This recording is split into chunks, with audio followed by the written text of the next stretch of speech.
Raymond has a situation here where uh, I can say is almost completely detached from the activities around him. At first, he loved the football matches. I could spend any amount of money just to attend a football match or something like that. But now, he's no longer interested. And some of the social bondings that he used to have, he's no longer. He just feel aloof. It seems uh, he just wants to be himself, or he's not interested. And he he asks whether, at this rate, one will not become, let me put it in my own words, a robot in the future without the least emotions. Uh, Granted that we are living in this world and there's a certain way expected of us to behave vis-a-vis others, will we not end up emotionless, alone, um, completely cut off from whatever? So I don't know what's your take on this. Yes, thank you for asking. Well, again, as you become more aware that it's always your choice what you do in life, right? Just like myself and you, every day you decide what you're going to do.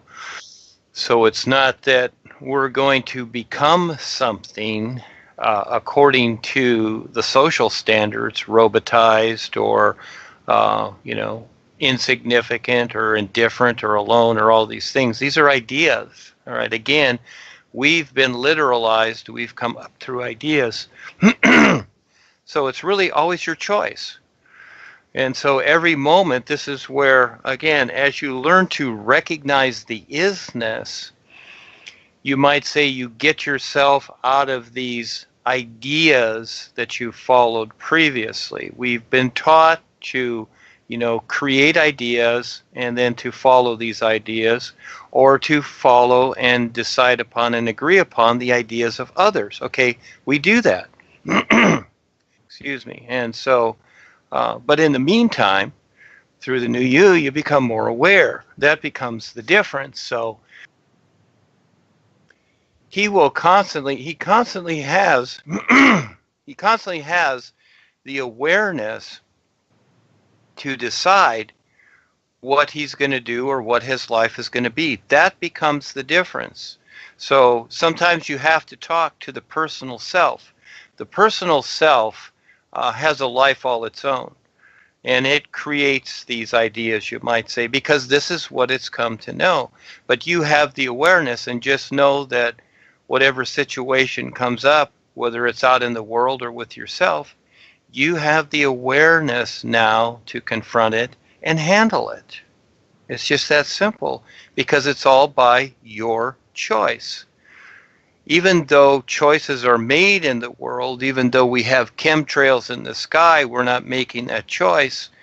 We can still, we still have the awareness to handle it no matter what happens, even if it's to the point of the so-called extermination or death of the physical body. We can handle it because no matter where we are, whether it's here or another place in life or the real universe is, we have the awareness now to handle it, and this is what we're prepared for. So again, look at the difference between ideas and the isness life is, to recognize that and know that whatever situation comes up now, you have the awareness to handle it. And yes, the physical body takes on the effects. I do too. Being attacked and all these things, and even going into the hospital. But at the same time, I could handle it no matter what happens. So he's fine. He has the awareness now. It's all about your real awareness. It's not just about old ideas like, God and spiritual ideas and the master and, trying to put ourselves into those ideas and being self-convinced by the ideas. We don't need to be self-convinced by anything. All we have to do is recognize what our intent is, learn to recognize the isness. It's recognition. This becomes the difference, and as we do, we become more aware. So this is where it's endless. We have this endless opportunity to become more and more and more and more aware, not more self-convinced. This is what we've been taught. We've been taught to become more and more and more self-convinced, which is the struggle that most people are trying to recognize and get out of. But they have to first go through that, because again, it's like being in the house. You have to decide to walk outside and see the sunshine. Only you can decide that. The boys can give you all kinds of guidance, but you still have to decide to do that. It's up to you. But you can handle it. You can open the door and you can walk out. Yeah, so yes, thank you for asking. At first, Fiston didn't have a car, but now he has 2 cars. And he credits his newfound, let me say, wealth to the real guides. The first one was a gift by his producer, because he's a musician, but he didn't know how to drive at all. So the car was there, parked.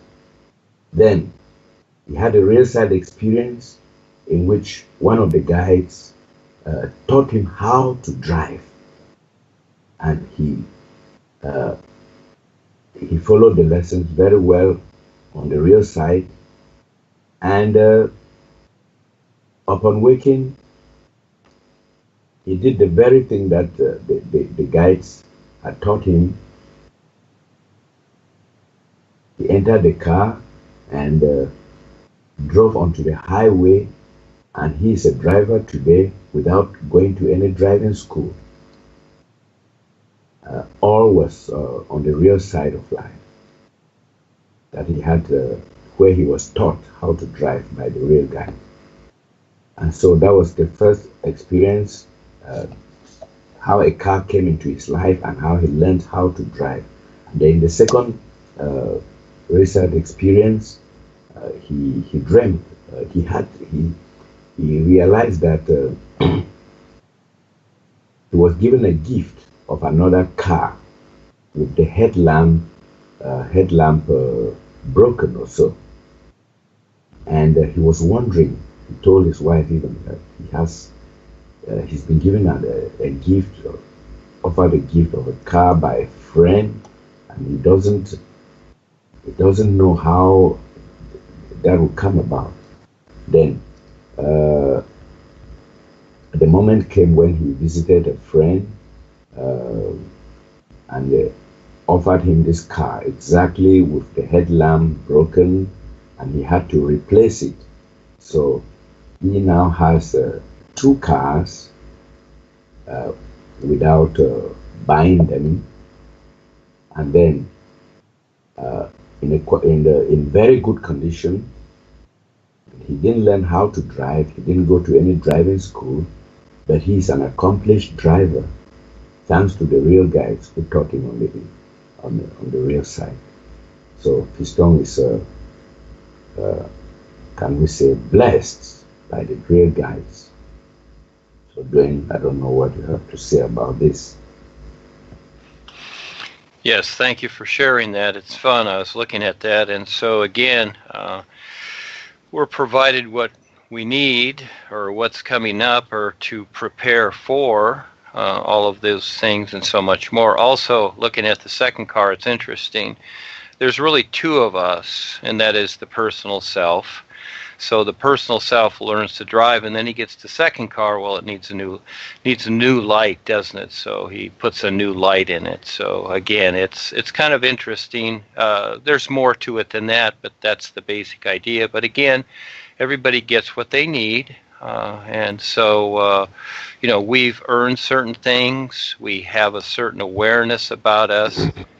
And this is where, again, it's good to get together in the groups like this and to share experiences. And this is where people start recognizing, their restrictions that they've come to know and share these things.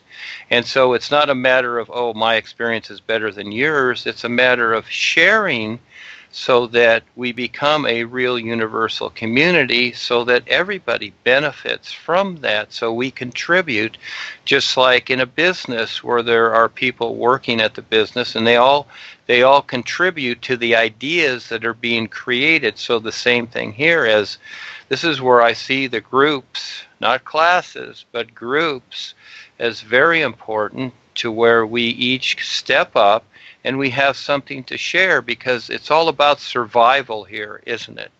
And now he has 2 cars. He has more than enough, so he can, you know what? He can go places. He can, create new groups out there. He has transportation, etc. So the vehicles provide something for him. So again, it's up to him how he wants to be creative with that. So it's more than just like, oh, look, I've got 2 cars and everybody else doesn't. I'm special. The guides love me, etc. So it's not about that so much. It's more so about, you have this opportunity now to do more. And so they're providing this, but it's up to you. So again, my experience is the same. I was shown certain things, and then I activated that. I took the initiative to do something with it, not just to where, oh, gee, look what I have, look at the experience I have. And this is what happens lots of times too, is that the individual just looks at the experience and look what I've got, but actually to go out and activate it to where, again, we're all a universal community, to where it becomes part of that, because especially with what's happening on the world today. So what I'm doing is for everyone. It's not about me anymore. It's about everyone. So again, he has an opportunity here, and for him to see that, because when the boys provide something, when the real guides provide something, yes, it's for the individual, but realistically, everything is for everyone. And anyone can have whatever they want. It's available to everybody. And sometimes the next person there cannot see how to have certain things, so we can provide that. So again, yes, thank you for sharing the experience. So that's one way to look at it. Yeah. So Fiston's second story is based on the thanking the real guides again for all that is coming into his life. And he said, in fact, for him, it is not dreaming. It is reality. Everything that he sees translates into the physical, and it is real, palpable. And this contrast with maybe others who could have real side experiences of things that are going to happen on this level, and maybe they take a long time, or they don't happen, or something like that. But he's just realities that he lives, and they manifest in his physical life. So in this third story experience, he said he met a friend who is a Muslim, and he asked him that you do very good songs and all the like, but you are not renowned. People don't know you. So why is it that you're so obscure in spite of your beautiful songs? So Fiston told him that he was going to answer him the next day. So he went back. Before he went to bed, he asked the real guides what he could do to come out of this anonymity in which he was living. Doing good songs, being influential in other people's lives, but not known, not appreciated or something like that. So in this real side experience, he found himself in the tallest building, a building that was superimposed on that towered above all the buildings on earth, and he was in that at the top of this building with the mega stars of the world. So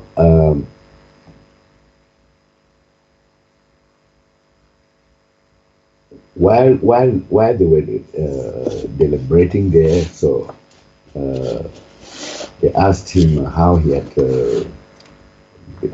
they interacted, and then they had to take turns to uh, sing a song or something like that. And then Fiston did a very short song, and the whole place exploded with wonderment, joy, and people couldn't understand how it had come about that kind of melodious song that it thrilled people so much. And so they asked him how he had come about to do such a composition. So he was so much applauded for his performance, for uh, his ability to sing and all that. So he was very, very happy, and he credits this elevation in status to the real guide. The real guides made him understand that even if in this world he's not recognized, but he's on the real side of life. He towers way above others. He's a mega star. He's among the mega stars of the world, of the universes. So it was a very good, special experience for him. And again, he thanks the real guides for this elevation. Yeah, Duane.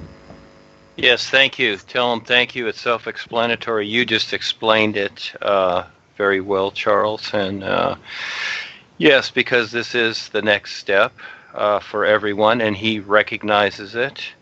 And yes, it's not always about the real side experience, because we're getting experiences so-called there and here. It's really about the awareness the individual has. So I don't always have the experiences anymore like I used to.